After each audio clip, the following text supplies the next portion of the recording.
Hello, everyone. My name is Charles Banfield. I'm the founder of Karate Canucks.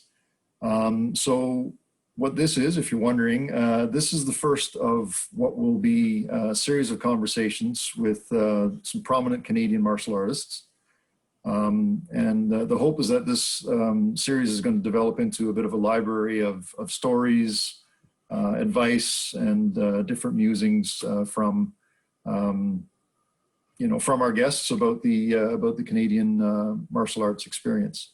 So today I'm very, very pleased to be joined by Sensei Sam Moledzki.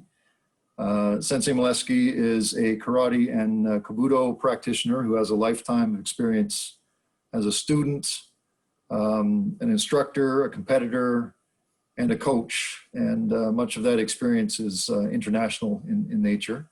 And he's also an author.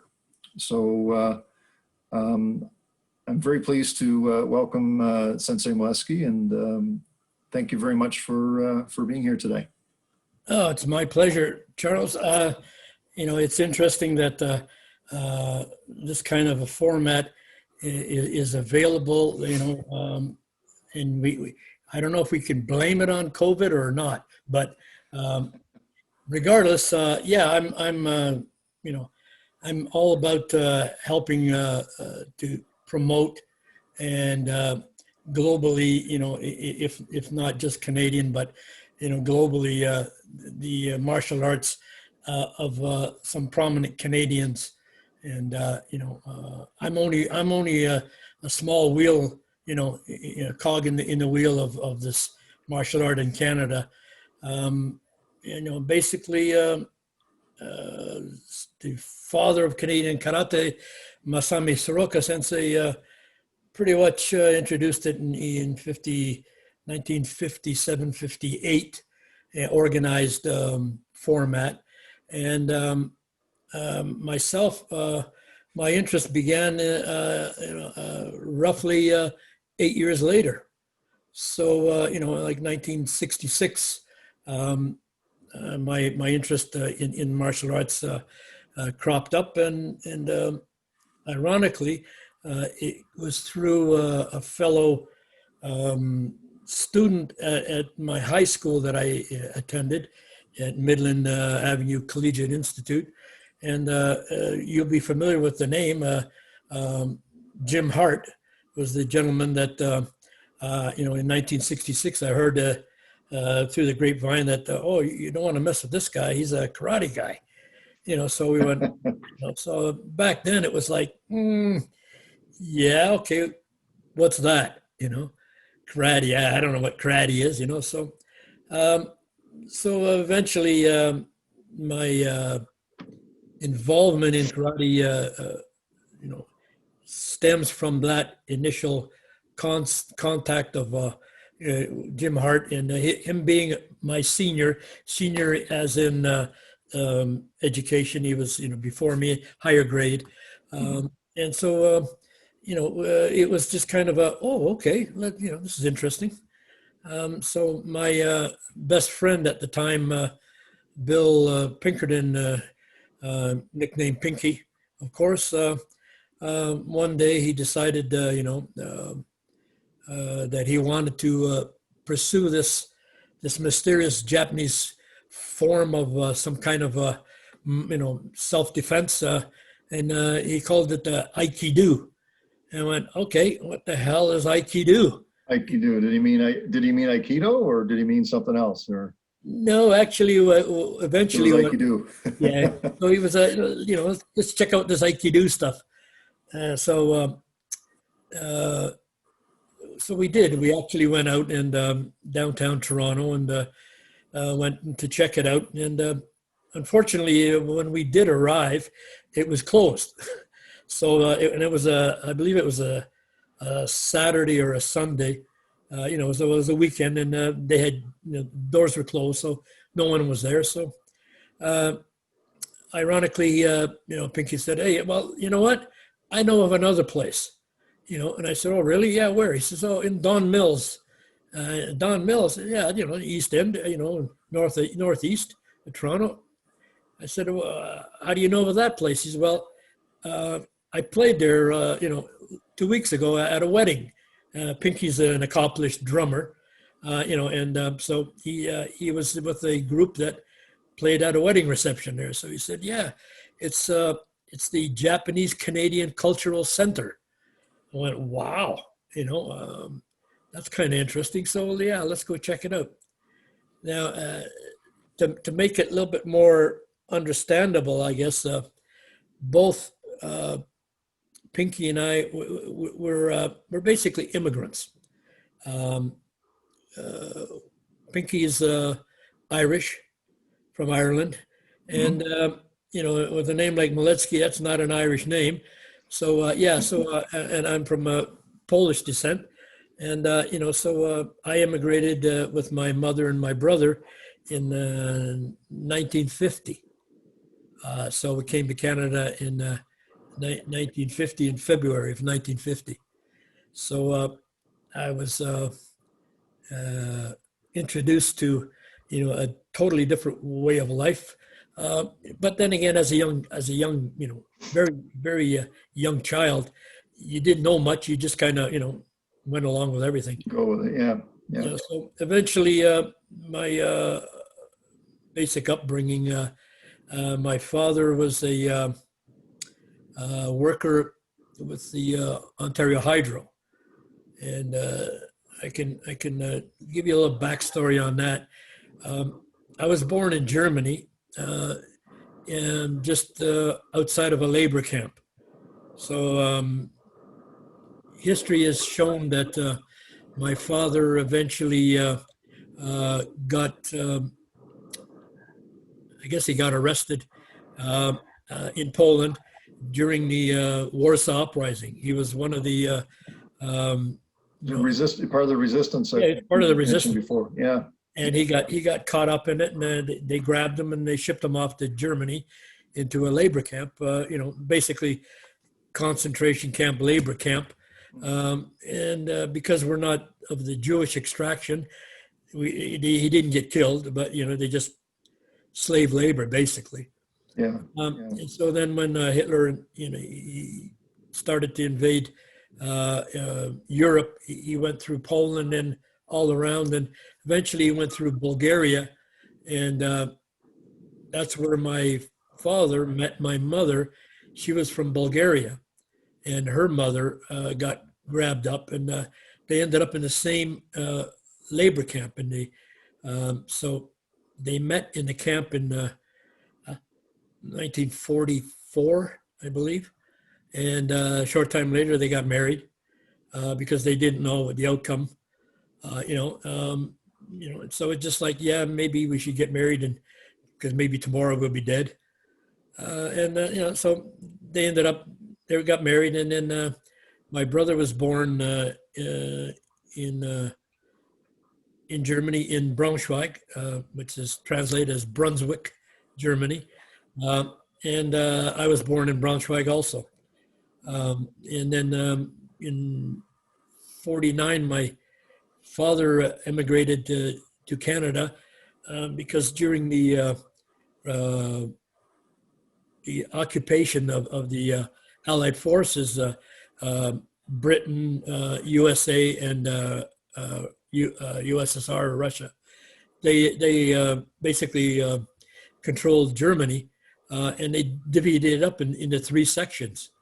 And luckily, my parents were in the British sector. So they were, my father was approached by people from the Hydro and asked if they wanted immigrants to either go to England or to Canada or one of the Commonwealth countries. And luckily, my father chose Canada. So then, in 1950, we emigrated after my mother and my brother and I. And then we grew up in a basically small town here, small town there, wherever the hydro developing was going on. And we moved around a lot. And then growing up at home, it was basically because my mother was Bulgarian and my father was Polish, they had a smattering of German between them. And my mother ended up learning a lot of Polish. And so that was the basic language at home. That was the first language. So when it came time to go to school, I think probably kindergarten. So when I went to kindergarten, the teacher, took the roll call and looked at it and went, she couldn't pronounce my name, and my name in Polish is Sławomir. So Sławomir, or shortened Sławek. She looked at it, and there's too many letters, and it's tongue Three twisting. consonants, yeah. Yeah, so she went to Sam. We'll call you Sam. And from that point on, my name is Sam. And it's stuck. It's not Samuel, it's not Sammy, it's just Sam. Just Sam. Yeah, so actually my passport now says Sam. And my citizenship papers say Sławomir Janusz Moledzki. So there you go. But yeah, so we grew up in that environment, and my best friend Pinky, he grew up in Belfast, and you know the history of Ireland, so you know that there was a turmoil in that part of the north, world. Yeah. And so his parents emigrated, and we basically, we grew up, I would say, with a lot of experience, straightforward on the street. Street smart. Yeah, street smart. So and growing up myself in the small towns, it was a little bit different in my case, because of the language barrier. So I had to learn English, and so there's always bullies, and they pick on you, and so you learn to stand up for yourself right away. And so we ended up, gaining a lot of experience, put it that way. To make a long story short, my father was not a very kind person, put it that way. He pretty much, my mother left and took my sister with her. She was 2 years younger than me when I was 6 years old. And when she left with a broken arm and a broken nose. So that gives you an idea of what kind of upbringing the household was like. So we grew up, basically my brother and I, we grew up mostly on the street because we didn't want to go home. Every time we went home, we got a beating, and it's I guess a classical Polish, Russian type of thing, immigrant in lots of vodka and, just hates the world, for whatever reason. So pretty much my brother and I would get a beating almost every day. And it was for no reason, just because the old man decided he chose to vent, on us because we were just there. And it lasted, like I said, pretty much every day we get a beating of some sort, including, and he would hit us with anything he could hold, his belt, army belt, anything, as long as he hit us. So that was our toughening up. But that's how we grew up. We grew up, as I say, on the wrong side of the street, influenced by, well, I'll give you another example. In the pool hall, they would let us in because they knew we were, we were pretty good. And my brother hustled pool pretty good. So anyways, one day, one of the locals would come in. I remember his name was Bruno. Bruno what? I don't know, but if you understand Niagara Falls in the 50s and that, it was controlled, it was a mafia-controlled city through Buffalo. Anyways, so this guy, Bruno, obviously Italian descent, he came in one day. He's probably in the mid to late 20s, and a big guy, beautiful shock of, battalion head, olive skin, and, big head of hair, nice looking guy, muscle bound, come in one day and he's got this Band-Aid on his arm, right? And so everybody, hey, Bruno, hey, get fired, what's going on? What happened? What happened? So he says, my girlfriend left me. What do you mean your girlfriend? What you do? Did she cut you? He says, no. I says, I got rid of her tattoo. Yeah, what? You got a tattoo? Yeah, I had her name on there. I said, hey, Bruno, how'd you get rid of the tattoo? He says, hey, sandpaper. Hey. Well, yeah, so, so this is the kind of people that, that influenced us in the formative years, I would say, So, tough guy. And sadly, 2 or 3 weeks later, in the local Evening Gazette, whatever the newspaper was called in Niagara, they had an article, body found in a trunk of a car, Canadian, in Buffalo, found in trunk of a car, he committed suicide with his hands tied behind his back, but he committed suicide. So you can take it from there, like something happened. Yeah. So that was the kind of influence, that we grew up with, and plus, we had managed to get, into different confrontations here and there. My brother being 2 years older, and I'm tagging along, and most of the time he just tell me to get lost. He had his own group to hang around with, but we sort of looked after, he looked after me more eventually, and then we sadly, we got hooked up with the wrong kind of people and got in trouble, and I was 18 then. So short time later, Jim Hart, the idea of martial arts and karate and whatnot.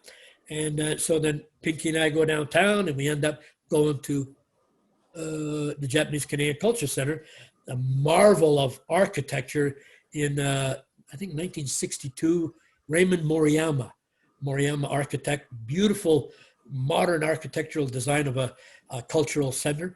And so we end up, Pinky and I, we drive up, we had a 58 Pontiac. We each paid $50 for it, and we drove it, like a Flintstone mobile. There's no flooring left. And, anyways, that's another story for another time. So we pull up into the Japanese Canadian Cultural Center, and, so 2 18-year-old brass son of a guns, walk in the doors, open the doors, and go, hey, you got any Aikido here? And there's a little Japanese guy, I remember his name, Bob Karaguchi. So Bob Karaguchi goes, oh, no Aikido. Oh, Aikido. No Aikido. Okay, you got any Aikido? Oh, we have no Aikido. We have Judo, Kendo, Karate-Do. Oh, all right, what's that? Oh, come back Tuesday, Karate. Kendo, Karate. What? Kendo after Karate. Oh, okay. 6 till 8, Kendo. 8 to 10, Karate. Oh, okay. So that was 1967.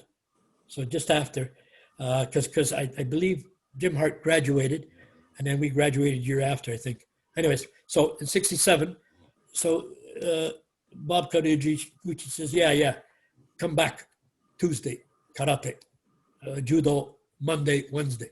Okay. So the following Tuesday, I, made my way down there, and now you have to visualize this. Big double doors. It's an auditorium, so big, huge double doors, and you open them up. I opened the doors to go into the Japanese Canadian Culture Center, into the auditorium part, because we met Karaguchi in the lobby, and there was a desk and all that. Excuse me, all that stuff. So I opened these doors, and it's like, wow, there in front of me, there's like 100 people in these white pajamas with different colored belts, and they're all going, and I'm standing going, wow, damn, this is interesting. So I kind of went, stood at the back of the dojo there, and I'm looking there and going, it's like 10 rows of 10, and all different colors, and and this Japanese instructor walking by. There's another funny story. So again, visualize 10 rows of 10 people. So the sensei's walking along, and each guy in the front, you'd walk by and you'd, back fist him in the gut, or roundhouse him, or punch him in the gut. So I'm standing, I'm watching there, and he's getting towards the end of the line, and this poor, unfortunate, I think he was a ginger, I think he was a redhead, fat kid, I think he had an orange belt, because that's why the color, I went, oh man, he's ruddy, red complexion. And so Sensei walks by and he roundhouses him in the gut, and all of it, he lets one rip. And the whole place breaks up. The kid farted like nobody's business. The sensei just goes, oh, and he marches off. He got away from the guy. So I'm standing going, I think I'm going to like this place, So that's my introduction in 1967, my physical, actual participation.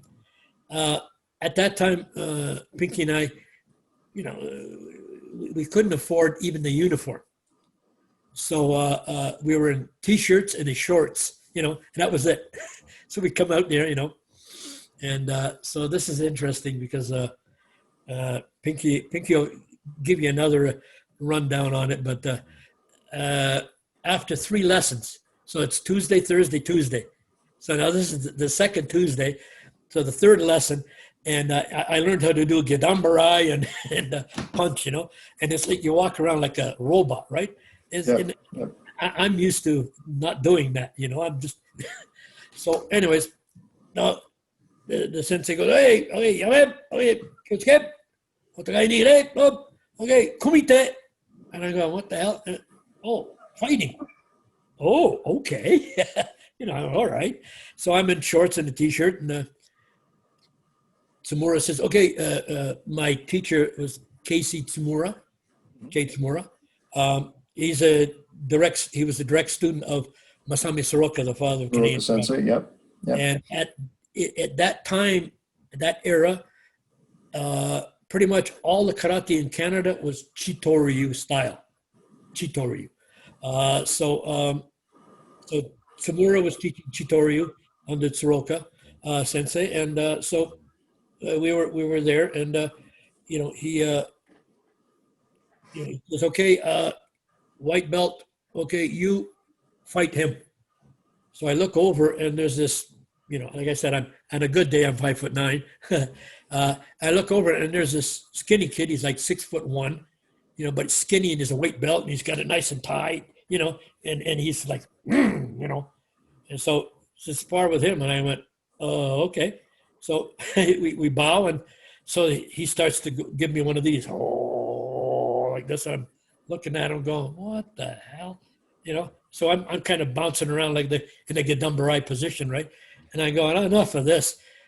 But he made a mistake. He got within range. Boom! Dropped him. He hit into the chairs, knocked all the chairs down that were lined up on the side there, and it caused a big commotion. He's lying on the ground, and I'm going, hey.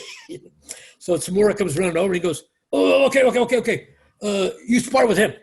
So he takes me over to this guy. I look at him, and I hate fighting somebody my own size. And it's because of I know how I know what I can do. I know how fast I can move, and I anticipate somebody my own size is going to be the same. And I don't like that, I'd rather fight big guys because they're slower. Anyways, but back then there were. So he puts me up against this yellow belt. I look at him and go, he's got a dirty gi, but he's got tattoos on him, and he's got this yellow belt. And I'm going, okay, I got to be careful of this guy. So, Hajime, moving around. and he throws this super beautiful side kick, boom, and he leaves it there. I mean, he threw it right at my belly. Of course, what am I going to do? So I lifted it up and I booted him right between the legs. Boom, dropped him.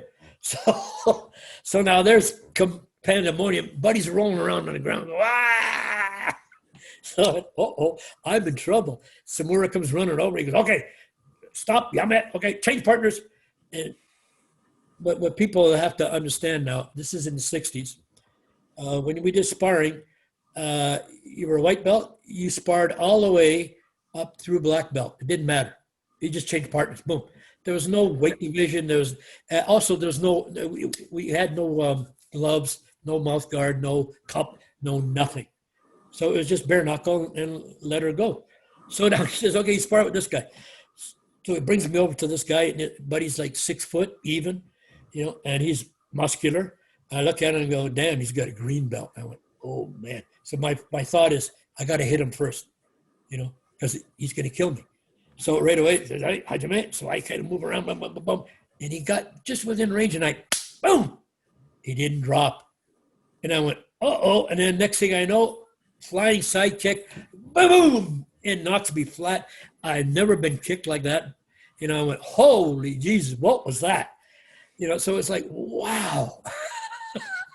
Okay, that's kind of neat. I got to learn that, So that was like after the third lesson. So was that would you say is that what hooked you on karate? Because as somebody who came from a bit of a lawless kind of background and upbringing, you basically, from what you're saying, you kind of raised yourself, and you go into a place where you're learning a martial art where discipline is. Okay, the key is right there. It was a structured, disciplined organization that took you through various stages that developed me. I can tell you today, karate saved my life. A lot of the people that, let's say, I knew are either dead, vegetables because of drugs,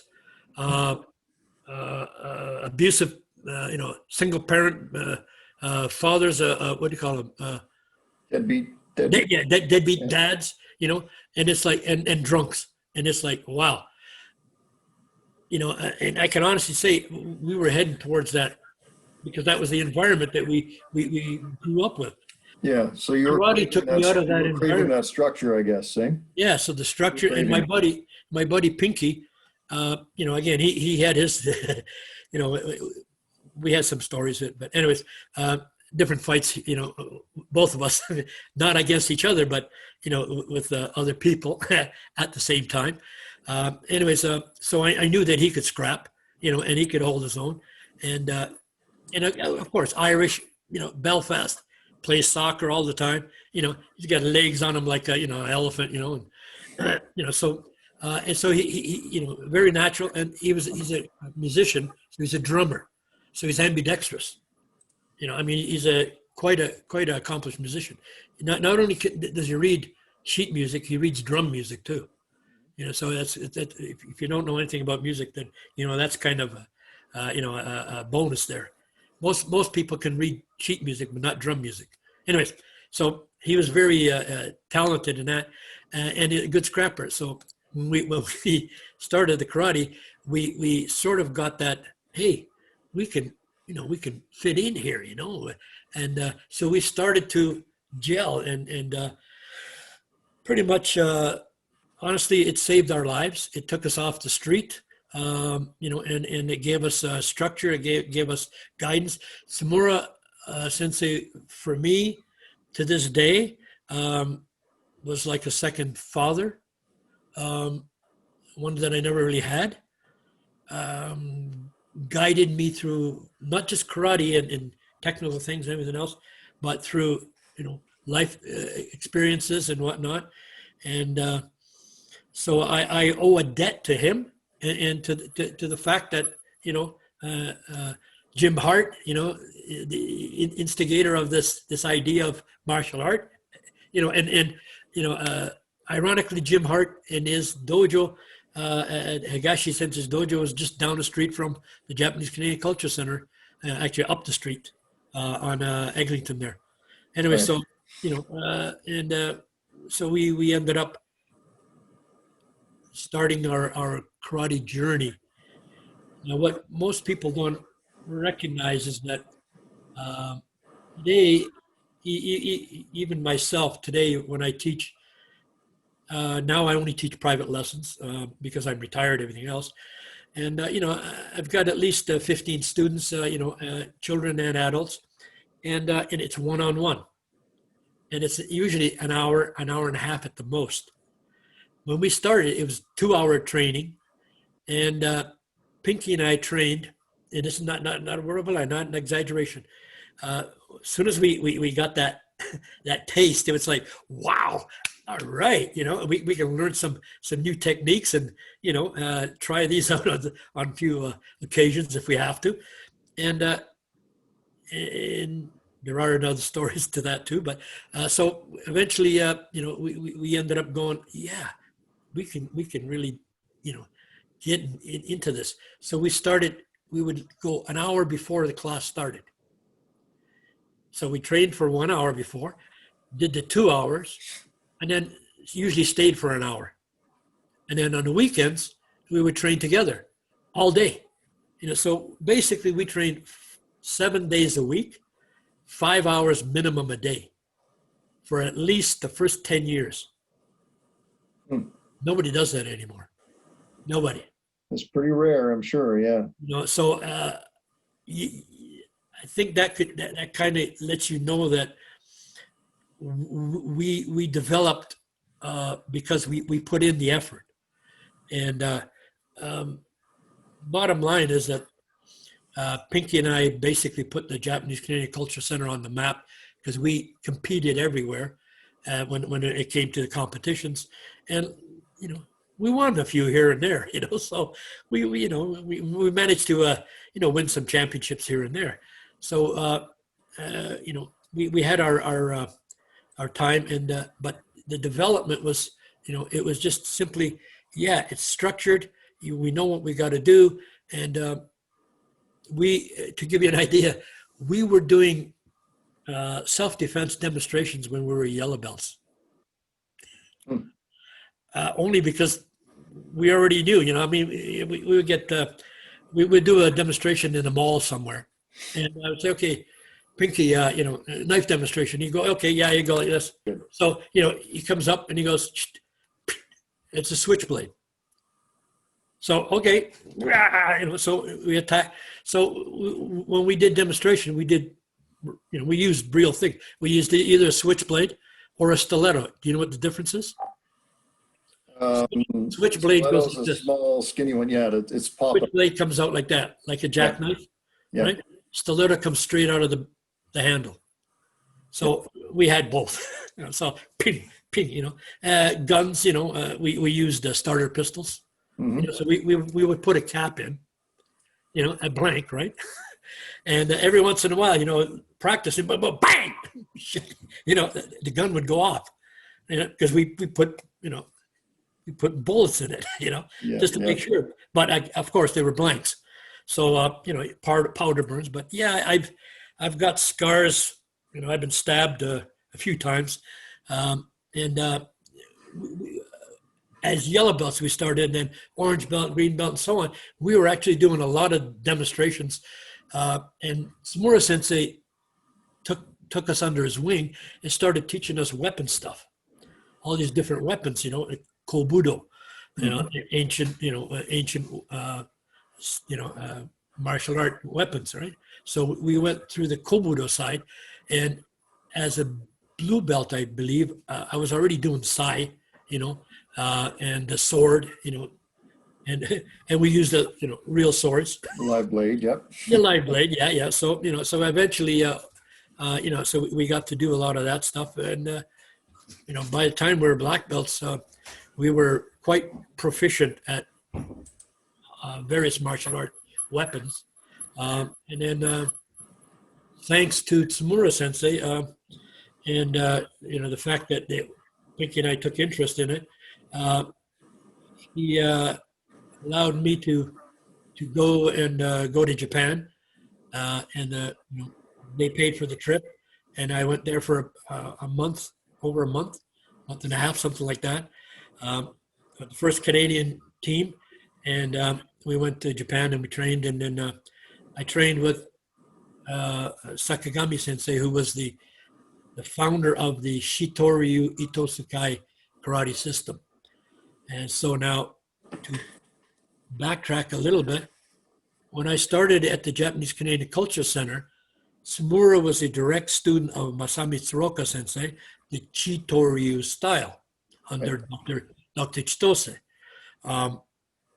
But for some reason, in 1968, Tsumura got fed up with the politics of Tsuruoka Sensei's organization and decided to hook up and go to Japan.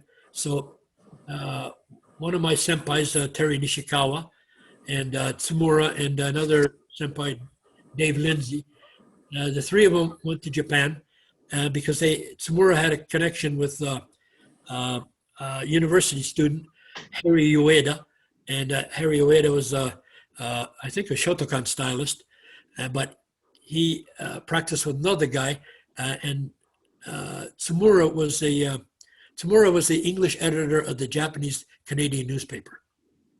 So, being the English editor, when the Japanese immigrants came, they usually came for a 3-year stint, and then they would go back to Japan. So they would learn the customs and business, whatever it is, and then we go back. So a lot of those people that came were martial artists, different, judo, kendo, karate, So Tsumura met different karate masters or karate students, and he was invited to go to Japan. So he decided, Nishikawa, Lindsay, and Tsumura in 68 went to Japan.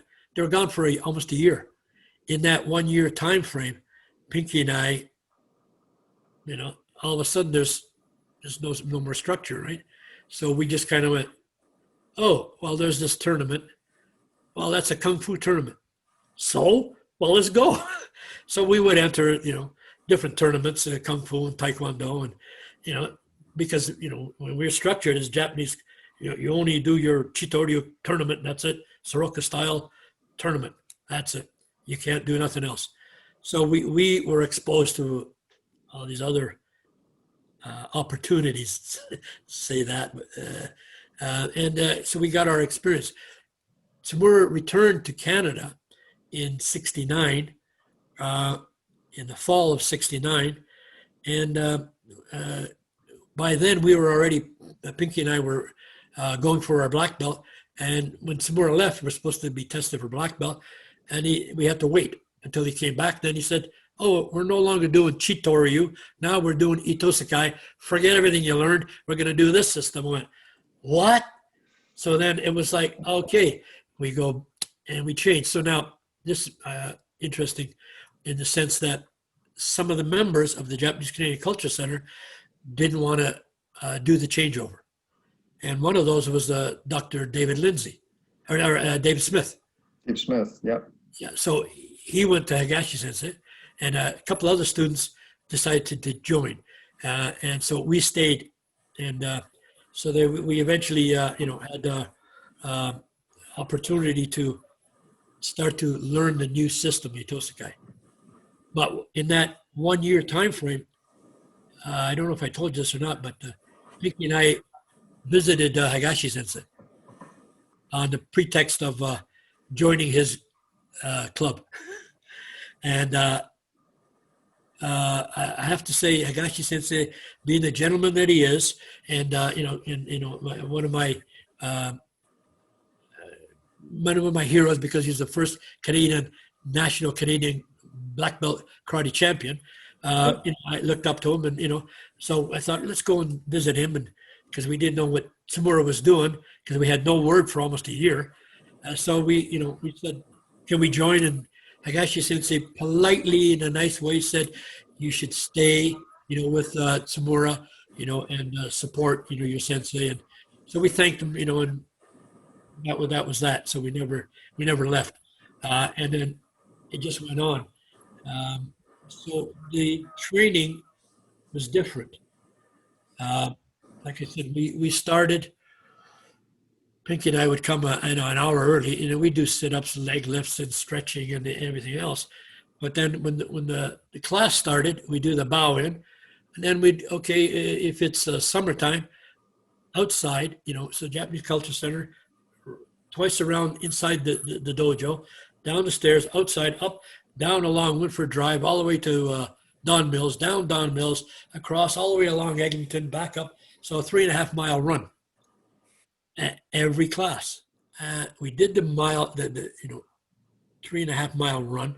If it was the fall time, we were allowed to put our running shoes on, but we're just in geese, no coat, no nothing, in the snow, and you run, and so we did that twice a week, and then we would go to the West End dojo, to Tsumura's commercial school, and train there twice a week, and then on Saturday we would come back to the Japanese Culture Center, and downstairs was the judo room. So we used to train in the judo room on Saturdays, because some of the black belts would get together and we'd do training, just the black belts. But we'd show up, we're young, and it ended up that pretty much we could hold our own against the black belts, and we were only brown belts all the time. Mm-hmm. So the training was interesting, and the learning process, from Tsumura teaching us about the sword and that, and Kobudo. And then in 1971, I was part of the first Canadian team that went to the Itosukai dojo to train in Japan under Sakagami Sensei. And I found out later that, Sakagami Sensei is not only is he ninth dan at that time in karate, but he's sixth dan in I think it was Jodo, seventh dan in Kendo, seventh dan in Iaido. And he had like 59 dans, if you add them all up, different martial arts. So I mean, it was his life, right? So he had studied all. He told me one day, I had a good rapport with Sakagami Sensei, and I lived with him for a couple of times when I went to train in Japan, and he told me one day through his poor English that he says, Kendo dan, okay, 7 dan, Iaido, Jodo, 6, and he said, Judo, no judo, dame. He didn't like judo. He only got 3rd dan. Hey, 3rd dan, yeah. Aikido, 5th dan. So Aikido, Judo, Kendo, Karate-Do, Kobudo, Iaido, Jodo. It's like he was all, the whole thing. It's like, wow. So, and of course, 1971, it was an international championship. I won it. The first non-Japanese to win in the 70s, international Japanese title. So I beat all the Japanese. And it's like, wow. And of course, I didn't come away unscathed. I had a few bruises here and there, and, like a nukite in the eye, and it was still a little bit. I'll tell you this in all honesty. Tsumura Sensei prepared me. He said, most people have a vision of Japan and Japanese karate and Japanese. They're so good at it, and they're excellent and everything. He says, I'm going to tell you the truth. There's some really good guys, and there's some really poor guys. It's no different than here. So he says, don't let them get away with shit. He says, they're going to test you right away. Yeah. He says, don't let them get away with it. He says, stand up for yourself. And it's like, Hi, Sensei. So we used to do, the basics, I mean, up and down the line, everything else, and the stances, and, we do Shikodachi and the Gedambarai, and blah, blah, blah, blah. And so we're doing this, and in the training, there's rows of us doing this training up and down, turn, back, and burrow. And so one of the black belts here didn't know, I was the first Dan at the time. And so he didn't know me from Adam. I'm a white guy from Canada. I'm a foreigner in his dojo. So when we turn this way and I'm doing the Gedambarai, he's behind me. He comes up behind me and he, both hands on the top here, and he, boom, I'm Russian splits onto the ground, right? It's like, oh. So I went, okay, I got your number, buddy. So now, we're going down the line, we turn around, now he's in front of me. Yeah, so I just went, boom, and then foot swept him. Boom on the head. He just went head first. Boom. I said, how do you like it? Got back in the line, boom, boom. Sakagami Sensei just going, oh. So we went, oh, okay. So then we're doing some more training and basics now, So we have that partner work, boom, boom, boom, boom, boom, boom. And of course, I'm trying to be nice, do the blocks properly, Buddy's trying to, boom. We went, he's slow. Yeah, boom. Okay, I got you. Now it's my turn. Boom, boom. Right in the solar plexus, dropped him right there. So Sakagami Sensei again. Oh. So then the senpai of the dojo was a guy named Fumikazu Ichikawa. Ichikawa senpai was boss of the stevedores on the Yokohama docks. So that tells you something. Yeah. So you're working on the docks, and all kinds of stuff coming in and guys and everything. So, and he was, a little bit, I think he was about my size, but he was broad-shouldered, tough as nails, right? So after all this training, right? So then Sakagami says, hey, Kumite. And I'm going, okay. The senpai walks up. He goes, me, you. And I went, okay. Right away, so I'm going to be challenged, right? So I said, yep, okay, I got your number. So now he's the senpai.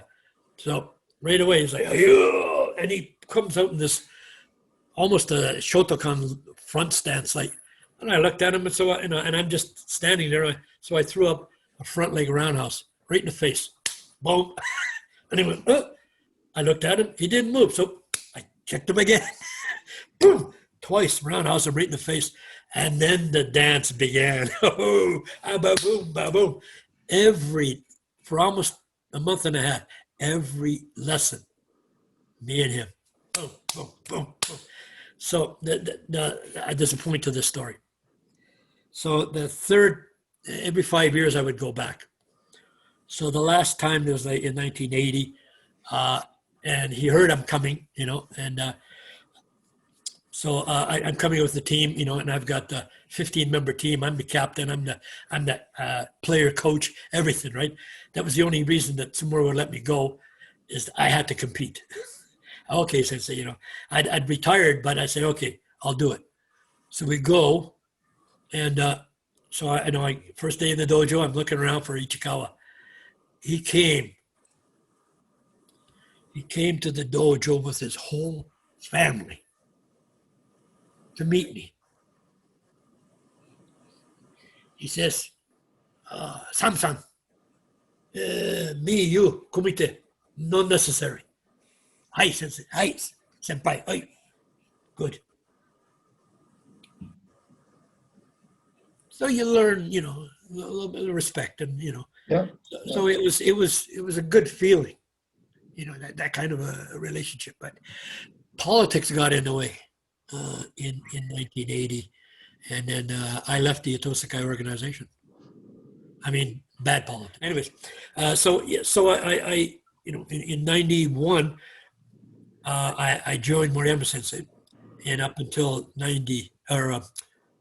2019, I left the organization for politics, just disgusting politics. Yeah. I mean, stuff that you would just, I've been in it too long. It's like, no, this is not supposed to happen. This kind of Yeah. stuff doesn't happen. So that means, I hate to say it, but there's only two things. There's a monetary gain, and then there's a ego gain. That's the two evils there: money and power, position. Yeah. And this time it was the money side, and I just like, oh wow, I can't believe it. So obviously that, like the politics is always there. Anytime you have an organization, you have egos involved, and you have, power plays and things of that nature and so on.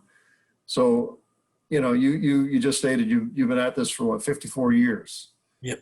And so I'm curious as to, knowing the politics and knowing the drawbacks of being involved in these organizations as well. What was the main thing that kept you involved over the years, like kept you training even when you're independent? What was it you to do to keep going? The desire to continually improve, to get better.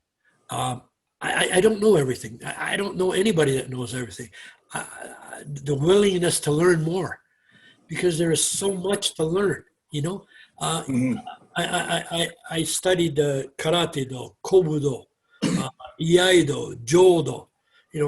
Sakagami Sensei was my direct Iaido teacher, direct Jodo teacher, and Kobudo through Moriyama Sensei, through Tsumura Sensei. So when Tsumura would teach me something, and then I went to Japan, of course, the old man, Sakagami Sensei, would correct it, And so now I come back and I showed Tsumura Sensei, and he goes, yeah, he changed it. And I went, okay, Sensei, yep. So, but progression, over time, things change. So I have a better appreciation for it.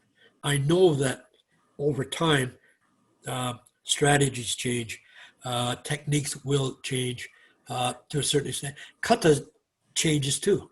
As long as the main thrust of it isn't completely destroyed, then there, it has to be organic, has to live, in order to get something out of it. Luckily, in 1976 was the very first time kata was included at the Canadian National Championships. Guess who the first three positions went to? Hak Samishima, first place, BC, kata. Wong Kim, Hoi, Kim Dunn's Sensei, second place. Third place, Sam Moledzki. First time kata. So again, pioneer in that, so I experienced that and I continued it. So I have been lucky enough to and I say lucky because, I win today and then people say, oh, wow, you did that. That was today. But tomorrow is something else. So, you go, yeah, thanks. I've got trophies and plaques and all kinds of things all over the place. And when you go into my dojo, going down the stairs, there's all these medals and it's there I never had them there before. Yeah. But ironically, a person that did a videographer actually, they did a presentation of about karate in Ontario and all that stuff. Anyways, they were visiting me doing the interview, and they asked me, well, you have this lengthy history of karate competition. Where are all your? In the box over there somewhere. No, you should have them out. I said, no. That day I was on. I won first place. That day, I wasn't, so I only came third. So it's just, that day, and that's it. Yeah, but you need to. I said, why? It's for the future generation. They need to see that. They go, oh, wow. So actually, because now I only teach privately, my students are all private, and it's one-on-one. They open the door and they go, wow. First thing out of their mouth is, oh, wow, whose is that? And my wife goes, oh, that's Sensei's. All of them? No, the rest of them were in a box somewhere. They just go, oh, wow. Like, yeah, so it's good for that, you know. Yeah, yeah. Well, it's aspirational, right? It gives. Yeah, it's inspirational for the younger, you know, because of course it's a sport. Yeah. We Helps didn't. to have something shiny too, you know. Oh yeah, yeah, yeah. You know, so I mean, I've, you know, when I started, like I say, 66, 67, 68, even into, I would say 70, mid 70s, it was still very brutal, maybe is a better word. Brutal in the sense that, you know, after the first 3 or 4 lessons, you know, majority of people quit because it was just too hard. It was just too hard, you know. And like I said, in our training was 2 hours, and the first hour was calisthenics. You know, the first hour, nothing but exercise. And luckily, like I said, you know, myself and Sensei Pinkerton, we were, you know, streetwise and in you know, in gymnastics and soccer, so we were fit. So, you know, I mean, you know, we improved, of course, through all the exercise of the karate. But, you know, over time, it catches up to you. So now I have a titanium hip, you know, and, you know, I have, but luckily, you know, never had this broken. You know, I've had black eyes and fat lips and, you know, stuff like that over the competition days. But, you know, I had a pretty good, my wife would say, you block with your face again today? You know, yeah, honey, but look, I got 3 trophies, you know. So she said, yeah, put them on your face. Yeah, it was very hard training. We did a lot of impact body training. You know, we did sit-ups where we did all the blocks against, you know, everything. Boom, boom, boom, boom, boom, boom. Hard stuff. You know? So you got used to impact. So it was, I guess, comparable to what to a lesser extent, Kyokushinkai, where, you know, Kyokushin is a lot of impact, you know. Yep. And we did some of that sticky hand stuff, you know, Chisao and, you know, stuff like that. So, you know, I'm fortunate, you know, I'm lucky, I'm fortunate. I've had the privilege, like I said, of knowing a lot of various masters. My introduction to karate, again, getting back to Mr. Jim Hart, you know, that was my wow, you know, and then finding out about Higashi Sensei, go, wow, you know, the first Canadian champion, you know, Christ, I know the guy, you know, it's like, wow, he's an architect. I graduated architecture, you know, and in my job, anyways, it was architecture, then mechanical, then it was civil, then it was everything. It was, you know, but it was that field, that drafting field. Yeah. So I have appreciation for Higashi Sensei's, you know, how he conducts stuff, because I see it, you know. That's why I like him. But I also like the fact that, hey, he's the first champion, you know. So that inspired me, you know. But we trained hard, you know, and we got results, you know. But my opinion today, you would get sued for some of the training if you did that today. I'll tell you a quick story. My first dojo was in my old high school, Midland Avenue Collegiate. I had a first sign up. It was a 20-week course, 10 weeks before Christmas and 10 weeks after Christmas. That's what they allowed you to rent the space in the school. So I said, okay, cool. So first sign up, I had 56 students sign up. I went, all right. You know, I mean, it was like $20 a month or something, you know, it was dirt cheap. So 56 students. So after 20 weeks, guess how many students I had left? 6. One. 1. One student. And I went, So then the next season came up and I had 49 students sign up. And I went, a little less than 50. I went, that's okay. 10 weeks before, 10 weeks after. Guess how many students I had? 2. Ooh. One from last year and another one from this year. And I went, there's something wrong with this picture. What is wrong here? So what it told me right away was I cannot teach the way I learned because they can't take it. It's too brutal. Yes. I had to adapt right away. And I went, wow. You know, it kind of disturbed me for a bit. But then it's like, well, okay, I can see it because it's a different generation. And, you know, anyways, yeah. So training, so what it taught me was I had to adapt. Mm-hmm. And adapt to the times, adapt to the clients, you know, and so I adapted my training methodology and made it more geared towards the clients, the students, you know, because again, at that time I was still competing. So I was like, you know, I was at the top of my game. I represented Canada at 2 world championships. At that time, the first world championship was in Japan, 1970. And a guy from Higashi Sensei's dojo, John Carnio, got a silver medal. Yep. And, you know, and I know John Carnio, and you know, I would recommend you try to get a hold of Teddy Youngblood, Dominic Pitto, who else? Rocco Mora, from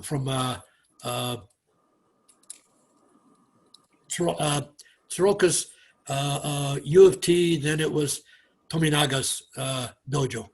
And Rocco Mora was Tominaga Sensei's student.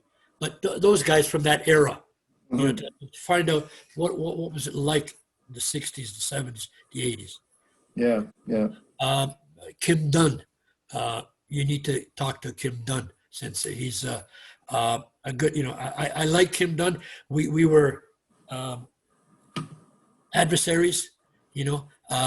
We came up pretty much at the same time, and like I said, I came third.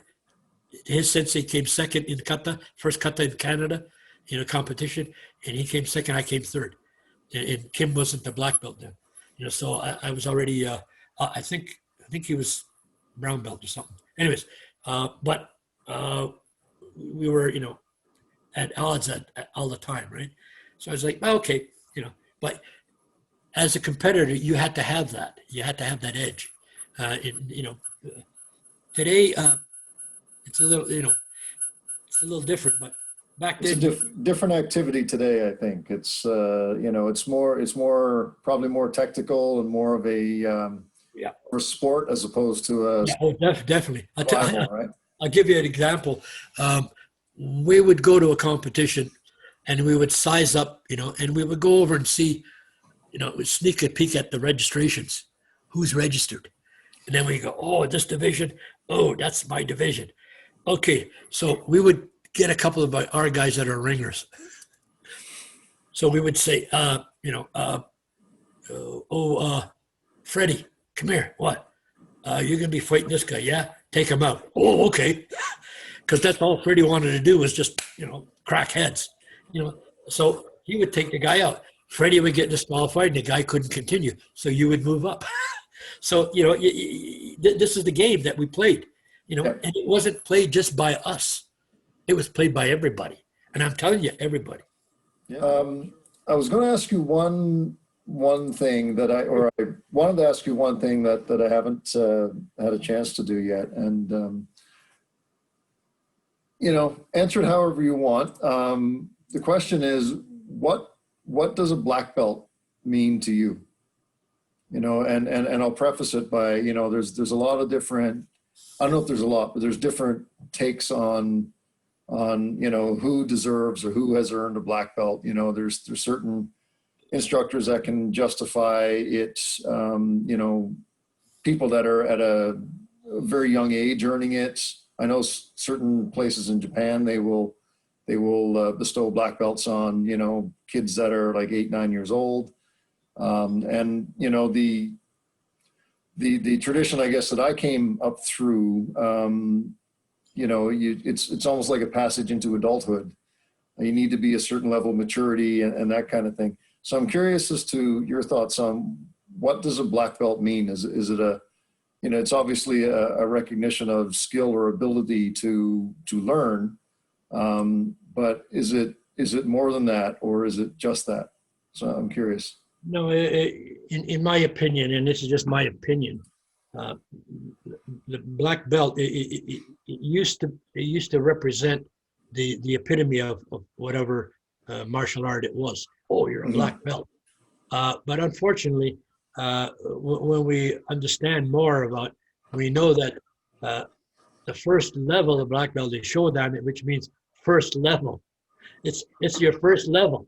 So that means so far, you know, you've been studying the basics. Now you're at the first level of actually starting to learn how to apply these basics more and more. So, do I agree with children? When we started, I tell you this honestly, there was no women involved in the karate, and you had to be, I think it was 13 years old to join the dojo.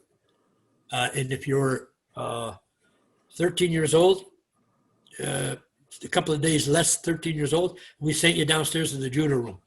So you go down, learn judo for a while. After you're 13, come back if you want to do karate. So to get black belt level Shodan, in our system, you had to be 18 years old. You could not 18. get it. Yeah. So if you started when you were 4, so for 14 years, you know, back then, see, I'll tell you honestly, when I started, I had no envisionment at all of black belt. It was just like, wow. It's like, yeah, I could do this. Oh, look, I got to get to learn this and get. So all of a sudden, it transpired to this many years. And it's like, wow. And yet, I improved technically. I am improved mentally, spiritually, uh, um, physically, you know. So that's what, you know, what I look for. I'll give you a good example. When I was independent in that 10 years, I did my own testings for my students. Black belt testing was a minimum of 4 hours straight, no break. 4 hours testing. They tested them on everything. The moment, so what I would say was, okay, and of course, being the sensei, I know who's ready and who's not. So I would tell the people, okay, Saturday, black belt testing, you, and you. Show up at the dojo. The doors open at 9 o'clock. Be on the floor at 9:05. Okay? And then they kind of, you know. So then, of course, and I'm sitting in the dojo and going, tick, tick, tick, tick, tick, tick, tick. Okay, 9 o'clock. Bing, open the doors. 5 minutes, boys. They got to get, so if they're small talk in the washroom change room, if they're late, they fail the test. Yeah. Yeah. So right away, discipline, bang, you're here for a reason. The reason is, you know, let's see. And what is the test? Spirit testing. Test your spirit. Yeah. Let's see if you're ready. So to make a long story short, again, the 4 to 6 hours. And depending on, you know, let's say I had 4 guys. So usually it was 6 hours, 4 guys. And it was like nonstop. And so what I would do is I'd have a little table set up for myself in the chair, and I'd have a can of pop there, and I go, keep going, boys. You know, just to see what they would do, how would they would react, you know, Yeah. and see if they're drooling. You know, and so I put them through everything. Exercise. Why you do that exercise? What muscle group is working? What's the function of this? Show me that. Yeah, so I tested them on every. Basically, what I was doing was producing instructors. So once the testing, so and then they had to spar. So they had to spar with each other. So now, of course, sadly, every once in a while, you got a headhunter. You know, you got one guy in the dojo that just loves clocking people. You know, so I've lived it, so I know what what it is. I recognize it right away. the worst is when that mentality, that kind of person doesn't distinguish between male or female. And they'll do it to a male or a female. Yeah. It's not really, it gets my goat, put it that way. So when I see that, it's like, okay, register that, keep it. So I had 4 guys testing, for example, and this one guy, let's call him Gary, right? So Gary is fighting another guy, Gary. Okay, so there's Big Gary and Little Gary. And the only difference is Big Gary is close to 300 pounds and Little Gary is 250 pounds. They're big guys. They're bikers. They're brutal guys. But Little Gary is the headhunter. So now he's got to spar 3 guys, so he's sparring with the other 3. And every one, he clocks them in the head. Every one. And that was just bang. Well, then, what they didn't realize was that after that, then they all have to spar with me. And then they just kind of went, what? I said, yeah. Now, Garrett, come here. You ready? All right, Big Gary, you say Hajime. All right, Hajime, boom, right in the head. How do you like it? Get up, stand up, boom. How do you like it? You don't like it, do you? It doesn't feel good, does it? Now, you do that to all these guys. They're keeping control and you're not. You're loving it. Well, guess what? Boom, again, to the point where he was on his knees in front of me and just about to break. And I stopped. I said, now, I could break you, but I don't want to break you. I want to teach you a lesson. Have you learned your lesson? That it's not necessary. Show the technique, show that you have control for everything, show the responsibility, And eventually he just said, he passed, and that was it. Yeah. Extra teaching. And I think later on, I think he passed away. So, but yeah, so it's a different time, Yeah. So yeah, so I don't. Nope. Children's black belt. It's a sport. So if you leave it at sport, yeah, let them have a black belt. Yeah. But when they get the adult, here's your white belt. Start again. Simple. Mm-hmm. So start all over. That's it. I hope that kind of gives you an insight a little bit. No, definitely it does. Yeah, no, it's yeah, that's, and to be honest, is what I expected the answer to be from you, knowing you enough. I don't know you well, obviously, but I know you enough to know that that was kind of where the answer was going to come from. So, just to add to that, I've been asked what my opinion is of karate in the Olympics. I'm not a fan. Not a fan? No. I'll tell you why. 1964, judo became an Olympic event. Have you ever watched the judo competition since? Yeah, every now and then. I don't really follow it, but yeah, it's terrible. Why? Because the technique is gone. It's all brute strength now. 90% of the time, it's strength. It's no longer technique. It's no longer the little guy beating the big guy. It's always boom, and it's just brute strength 99% of the time. It went downhill. So I can see karate going sport-wise, the bouncing around, and it's nothing but, it's like a game of tag, what? It's like, yeah, okay, put little balloons on there, hit this balloon, hit that balloon. Okay, then you get, oh yeah, I'm faster than you. But, try that on the street, see what happens. Yeah. So a lot of the karate is good for the sport. Yes, good for the sport. And I have nothing against it as long as people understand the difference.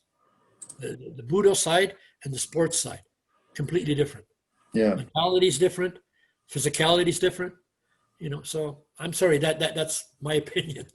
No, that's good. Actually, it was amongst the questions I was going to ask you, but I didn't. So, but now I'm glad you brought it up. So, well, I hope that I've given a little bit of insight as to a little bit of what it was like in the certain, I mean, obviously because of being involved, over 50 years, I have a lot of stories that some, I can't mention because some people will get their nose out of joint, and other things, you can say, but yeah, it's different era.